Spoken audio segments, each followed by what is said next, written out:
BJP के ticket पर तो कुत्ता भी खड़ा हो जाए हम जिता दें। ये सच है, अगर कुत्ता भी आएगा उसको भी जिताएंगे। ये तो फिर अंधविश्वास नहीं, भक्त हैं, अंधविश्वास नहीं है, हम भक्त हैं।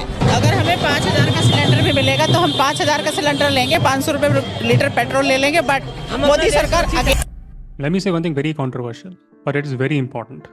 Congress party is one of the most corrupt, incompetent and useless parties in the world. No doubt about that. BJP, again, one of the most corrupt, competent, but again, one of the most useless parties in the world.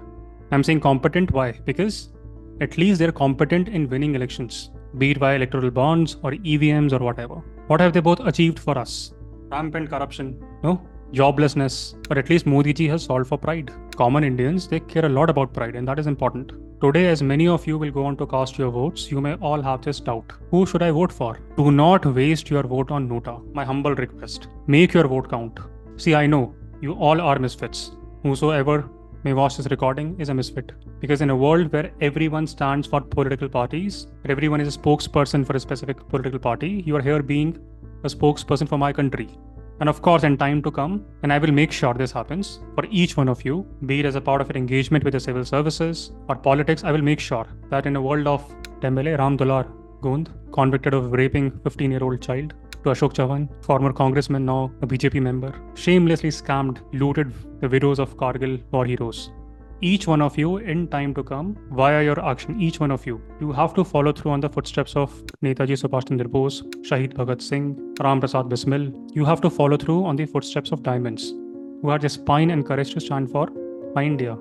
And to follow through on their footsteps, you need to think like them. What would they do if they were alive? Of course, as of now, you are not in civil services. Some of you are in state services. That's good, but not all. Not all of you are in the position of authority. But in time to come, as you mature with age, you will become part of civil services, private sector, some may join politics. And of course, you will clean up this mess with your own hand. But until that happens, the bare minimum that you can promise yourself and me is that you will exercise your right to vote judiciously. Make your vote count. No doubt, our political system is marred with controversies. First and foremost, the first power support system that we have. It itself is controversial. We've seen by New Zealand, Australia, and even Britain, how they are shifting away from this unrepresentative system. And then there is a problem with 10th schedule. There's a big problem with 10th schedule. Anti-defection law has now become an anti-dissent law.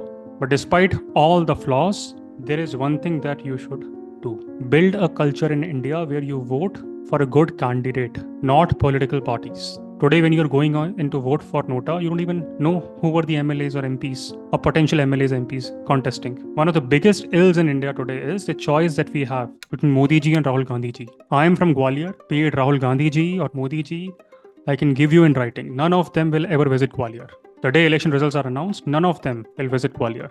None of them will have any clue about my constituency. None of them could even recall the names of 15 villages in my constituency. They have no idea what are the problems in my constituency. But people of my constituency will vote for Modi ji or Rahul Gandhi ji.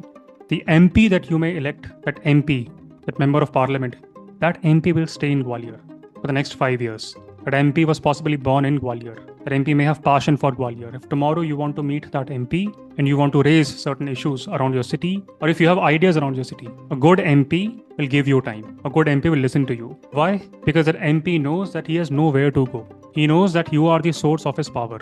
But the day that MP realizes that you are not the source of his power, that's the day when he will not care for you. Why? Because now he is running on a BJP ticket or Congress ticket. He knows that the source of his power is Rahul Gandhi ji or Modi ji, not the people of my constituency.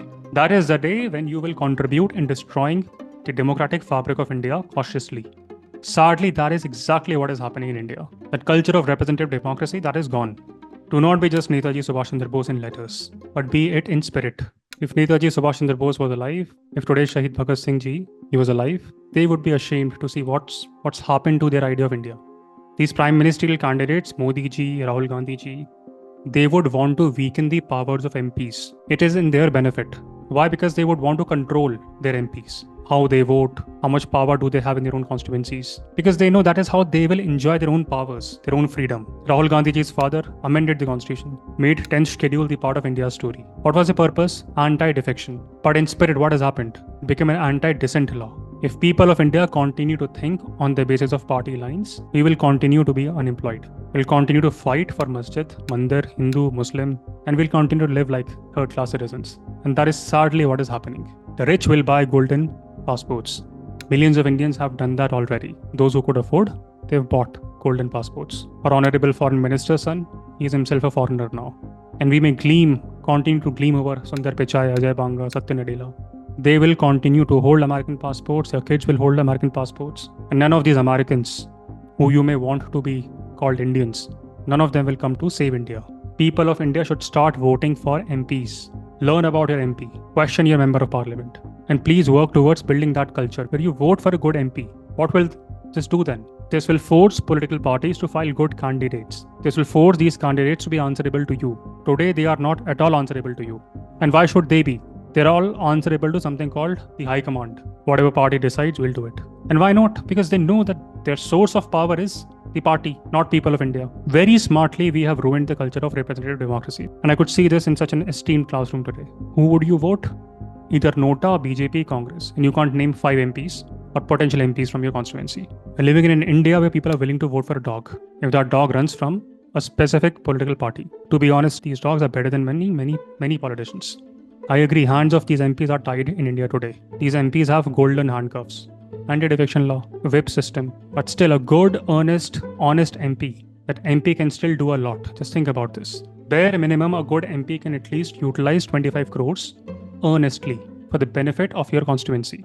You don't have to rely on your party for MP-led fund. A good MP can carefully select projects that may meet most urgent needs for your constituency. Bare minimum, a worthy member of parliament, that MP can raise your issues in the parliament. There's nothing that stops MPs from raising issues in the parliament. When I was in Petroleum Ministry, I saw this firsthand. How some MPs, they were gallivanting across the Shastri Bhavan, lobbying relevant ministries, departments to take actions for their local problems. Those were the good MPs. That work may not conflict with party lines.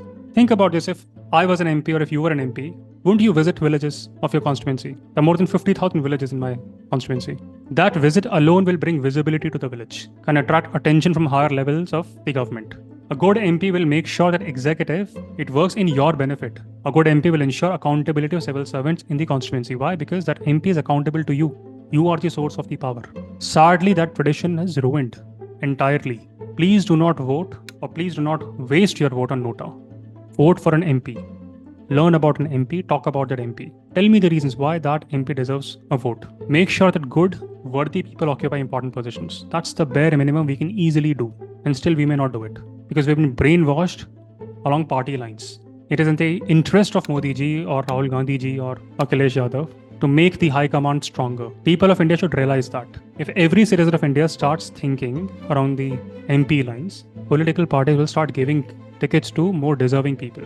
These political parties, they may come and go, BJP, Congress, AAP, Samajwadi, they all will rise, flounder, but entity of India will remain forever. Live, die, debate, think for India, not these useless political parties.